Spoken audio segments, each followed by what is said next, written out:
Hello students, good morning सभी का। आप सभी का स्वागत है अकाउंटेंसी की क्लास में। और अकाउंटेंसी में आज हम बात करेंगे advantage of double entry system, यानी कि दोहरा लेखा प्रणाली जो है उसके क्या क्या लाभ हैं, इसके बारे में हम बात करेंगे। तो चलिए शुरू करते हैं आज का पॉइंट।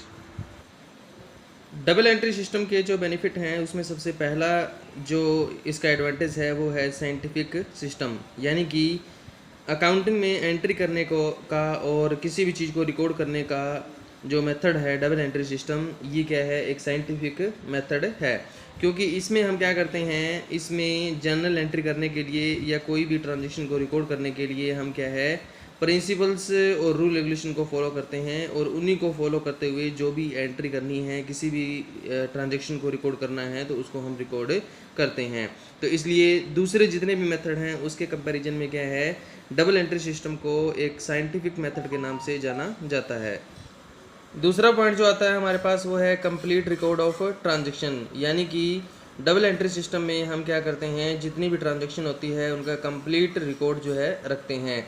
जैसे कि हमने इस चैप्टर में पहले हमने बात की थी कि इसमें हम अकाउंट जो होते हैं उनको हम 3 कैटेगरी में डिवाइड करते हैं, पर्सनल अकाउंट, रियल अकाउंट और नॉमिनल अकाउंट। तो इसलिए क्या है, इसमें कम्प्लीटली सभी ट्रांजैक्शन जो है वो क्या है, इसमें रिकॉर्ड हो जाती हैं। नेक्स्ट जो पॉइंट आता है, थर्ड पॉइंट, वो आता है प्रिपरेशन ऑफ ट्रायल बैलेंस, यानी कि डबल एंट्री सिस्टम में एक सुविधा ये भी है कि हम क्या है, साल में किसी भी समय क्या है ट्रायल बैलेंस बना सकते हैं। और इसमें हम ये देख सकते हैं कि अकाउंटिंग में हमने जो एंट्रियां की हैं उसमें किसी भी तरह की कोई मिस्टेक या कोई गलती तो नहीं रह गई है, तो इन चीज़ों को भी हम क्या है इसमें चेक कर सकते हैं। उसके बाद आता है फोर्थ पॉइंट क्या कहता है, preparation of trading and profit and loss count. देखो, किसी भी बिजनेस के अंदर प्रॉफिट और लॉस जानना जो है वो बहुत ज़रूरी होता है, क्योंकि बिज़नेस जो है उसको एस्टिब्लिश इसीलिए किया जाता है ताकि हम उससे ज़्यादा प्रॉफिट जो है वो अर्न कर सकें। तो प्रॉफिट चाहे वो हम बात करें कि पूरे बिजनेस से रिलेटेड हो प्रॉफिट, या फिर क्या है फैक्ट्री लेवल से रिलेटेड हो, तो सभी तरह का जो प्रॉफिट है वो हम क्या है जानना चाहते हैं। तो इसके लिए बिजनेस में क्या है, trading account, profit and loss account बनाना जो है वो बहुत ज़रूरी हो जाता है। तो डबल एंट्री सिस्टम को जब हम फॉलो करते हैं तो उसमें क्या है, trading account, profit and loss count वगैरह जो है हम तैयार कर सकते हैं, और बिजनेस का ग्रोस प्रॉफिट और इसके साथ साथ क्या है नेट प्रॉफिट जो है वो शुद्ध लाभ जो है वो भी हम क्या है बिजनेस का पता लगा सकते हैं। लेकिन सिंगल एंट्री सिस्टम जो होता है उसमें ट्रायल बैलेंस बनाना और trading account, profit and loss account बनाना क्या है, इम्पॉसिबल होता है। क्योंकि उसमें सिर्फ क्या है, किसी भी ट्रांजेक्शन के दोनों साइड को क्या है एंट्री जो है वो नहीं की जाती सिंगल एंट्री सिस्टम में, जो कि पहले चला करता था। तो उसमें सिर्फ एक साइड की एंट्री की जाती थी। इस वजह से क्या है, trading account, profit and loss account और ट्रायल बैलेंस बनाना क्या है बहुत मुश्किल हो जाता था। तो अब हम क्या है, डबल एंट्री सिस्टम में क्या है, इस कमी को दूर करते हुए हम ट्रेडिंग अकाउंट बना सकते हैं और प्रॉफिट एंड लॉस अकाउंट भी बना सकते हैं और बिजनेस का नेट प्रॉफिट कैलकुलेट कर सकते हैं।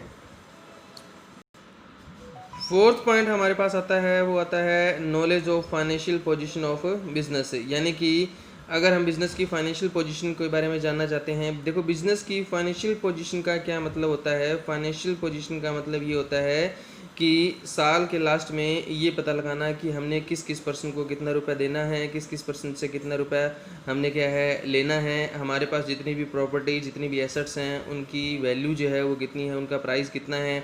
इसके अलावा हमारी लाइबिलिटी कितनी है, यानी कि हमने लोन वगैरह जो है वो कितने ले रखे हैं, किसी से उधार जो है वो हमने कितना ले रखा है, बिज़नेस में जो कैपिटल लगी हुई है वो कैपिटल कितनी है, ये सभी चीज़ें क्या है हम जानना चाहते हैं। तो इन सभी चीज़ों को हम कहाँ से जान सकते हैं, इन सभी चीज़ों को जानने के लिए हम बिज़नेस के अंदर बनाते हैं फाइनेंशियल पोजीशन का एक स्टेटमेंट, जिसको क्या कहा जाता है, बैलेंस शीट। तो बैलेंस शीट जो है वो क्या है, बिज़नेस की फाइनेंशियल पोजीशन के बारे में कंप्लीट जानकारी देती है। बैलेंस शीट हमें बताती है कि हमारे पास कितना कैश पड़ा है, कितना बैंक में पैसा पड़ा है, कितनी हमारे पास प्रॉपर्टी है, एसेट्स है, कितनी हमारी लाइबिलिटी है, किसको कितना देना है, किससे कितना लेना है। तो इसका कंप्लीट ब्यौरा जो है वो क्या है, बैलेंस शीट हमें बताती है। और बैलेंस शीट तभी बनाई जा सकती है जब हम क्या है डबल एंट्री सिस्टम को फॉलो करें। तो बैलेंस शीट के अंदर क्या होता है कि इसके दो साइड होते हैं, एक तो इसका लायबिलिटी साइड होता है और दूसरा इसका एसेट साइड होता है, और इन दोनों का टोटल जो है वो इक्वल आता है, क्योंकि डबल एंट्री सिस्टम में दो अकाउंट इफेक्ट पड़ते होते हैं। एक अकाउंट को डेबिट किया जाता है तो दूसरे को क्या है पक्का क्रेडिट किया जाता है। इस वजह से बैलेंस शीट के दोनों साइड क्या है हमेशा इक्वल रहते हैं। नेक्स्ट जो पॉइंट आता है वो है हमारा knowledge of various information. Double entry system को अगर हम फॉलो करें तो बहुत सारी हमें इन्फॉर्मेशन मिल जाती है।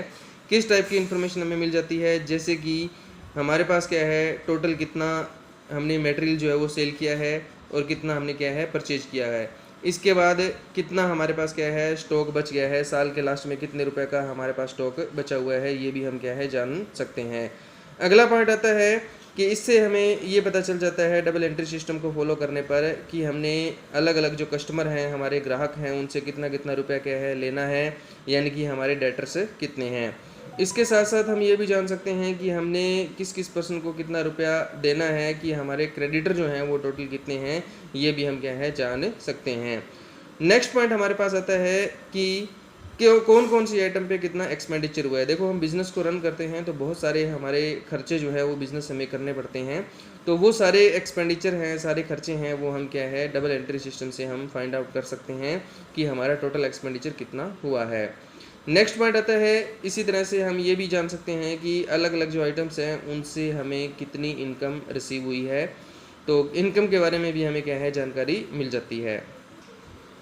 7वां पॉइंट है हमारे पास कि फ्रॉड की जो पॉसिबिलिटी है वो क्या हो जाती है बहुत हद तक क्या है कम हो जाती है, क्योंकि जितनी भी ट्रांजैक्शन होंगी, जितने भी लेन देन होंगे, उन सभी को हम डबल एंट्री सिस्टम को फॉलो करते हुए हम क्या है रिकॉर्ड कर देते हैं। इस वजह से क्या है फ्रॉड की जो पॉसिबिलिटी है वो कम हो जाती है, क्योंकि सिंगल एंट्री सिस्टम या हम कोई भी प्रॉपर रिकॉर्ड अगर ना रखें तो उसमें क्या है बिजनेस में जो भी पर्सन क्या है हिसाब किताब रख रहा है उसके द्वारा क्या है फ्रॉड जो है वो किया जा सकता है। लेकिन डबल एंट्री सिस्टम में क्या है फ्रॉड की पॉसिबिलिटी जो है वो काफ़ी हद तक क्या है कम हो जाती है। अगर कहीं पे फ्रॉड हो तो उसका हम जल्दी से क्या है पता भी लगा सकते हैं। नेक्स्ट पॉइंट आता है लीगल अप्रूवल, यानी कि डबल एंट्री सिस्टम को क्या है लीगल तरीके से क्या है अप्रूवल जो है वो क्या है मिला हुआ है, यानी कि डबल एंट्री सिस्टम जो है उसको फॉलो करते हुए हम क्या है अगर कोई भी रिकॉर्ड रखते हैं, कोई भी जर्नल एंट्री करते हैं, कोई भी खाता बनाते हैं, अकाउंट्स मेंटेन करते हैं, तो उनको कभी भी हम क्या है एज ए एविडेंस उसको क्या है हम कोर्ट में प्रेजेंट कर सकते हैं। इसी तरह से जितनी भी कंपनियां होती हैं, जॉइंट स्टॉक कंपनियां होती हैं, बैंक है, इंश्योरेंस कंपनियां होती हैं, इन सभी को क्या है डबल एंट्री सिस्टम को फॉलो करते हुए क्या है अपने सारे रिकॉर्ड मेंटेन करना क्या है बहुत ज़रूरी है, नेसेसरी है। तो इन सभी को डबल एंट्री सिस्टम से ही अपने रिकॉर्ड मेंटेन करने पड़ते हैं। नेक्स्ट पॉइंट हमारे पास आता है वो है कंपेरेटिव स्टडी, यानी कि डबल एंट्री सिस्टम को जब हम फॉलो करते हैं तो हम क्या है कंपेरेटिव स्टडी कर सकते हैं, यानी कि हमारे इस साल के प्रॉफिट हैं या कोई भी स्टॉक है उसका कंपैरिजन पिछले किसी साल के साथ किया जा सकता है। और इसके साथ साथ हम क्या है हमारे बिज़नेस का जो कंपैरिजन है वो क्या है किसी दूसरे बिज़नेस के साथ भी क्या है कर सकते हैं। तो कंपैरेटिव जो स्टडी है, तुलनात्मक अध्ययन है, उसमें दो तरह का जो अध्ययन है वो किया जा सकता है। एक तो हमारी फर्म के जो प्रॉफिट है या कोई भी ट्रांजैक्शन है उनकी तुलना पिछले सालों के साथ करना, एक्सपेंडिचर की तुलना पिछले सालों के साथ करना, इनकम की तुलना पिछले सालों के साथ करना। इसी तरह से हमारी जो फर्म है उसके प्रॉफिट का कंपैरिजन हम क्या है किसी दूसरी फर्म के साथ भी क्या है कर सकते हैं। तो दोनों तरह से क्या है कंपैरिजन जो है वो किया जा सकता है, यानी कि इंटर टेम्पोरल कंपैरिजन भी कर सकते हैं टाइम के अकॉर्डिंग, और इंटरसेक्टरल यानी कि एक फर्म की दूसरी फर्म के साथ भी कंपैरिजन किया जा सकता है। उसके बाद 10th पॉइंट आता है help management in decision making. तो डबल एंट्री सिस्टम जो होता है वो हमें क्या है कंप्लीट इन्फॉर्मेशन देता है, और ये इन्फॉर्मेशन क्या है बहुत जल्दी और रिलायबल नेचर की होती है, जिसे क्या है मैनेजमेंट डिफरेंट टाइप के डिसीजन मेकिंग में इनको यूज जो है वो कर सकता है।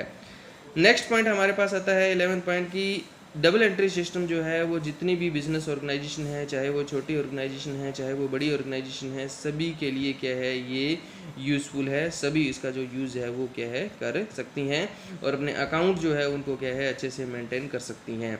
तो ये हमारे टोटल क्या है 11 पॉइंट थे जिसमें हमने बात की advantage of double entry system. इसके बाद जो पॉइंट है हमारा डिसएडवांटेज, वो हम क्या है पिछला जो लेक्चर था उसमें हम कर चुके हैं। तो इसके साथ ही हमारा जो ये चैप्टर है डबल एंट्री सिस्टम का, ये क्या है यहाँ पर कंप्लीट होता है। तो आप सभी ने क्या है पिछली जो लेक्चर हैं, पिछली वीडियोस जो हैं वो देखनी है आपने, जिसने नहीं देखी हैं। और इन पॉइंट्स को क्या है अच्छे से आपने क्या है लर्न करना है। और इस चैप्टर में जो खास बात ये है कि इसमें जो हमने पर्सनल अकाउंट, रियल अकाउंट और नॉमिनल अकाउंट के रूल किए थे और उसमें कौन कौन से अकाउंट शामिल किए जाते हैं उसके बारे में हमने बात की थी, तो वो आपने बहुत अच्छे से करना है। उस वीडियो को आपने क्या है बार बार देखना है और अच्छे से क्या है उनको समझना है कि पर्सनल अकाउंट क्या होता है और रियल अकाउंट क्या होता है और नॉमिनल अकाउंट क्या होता है और किन किन आइटम्स को क्या है इसमें हम इंक्लूड करते हैं। ओके, थैंक यू सभी का।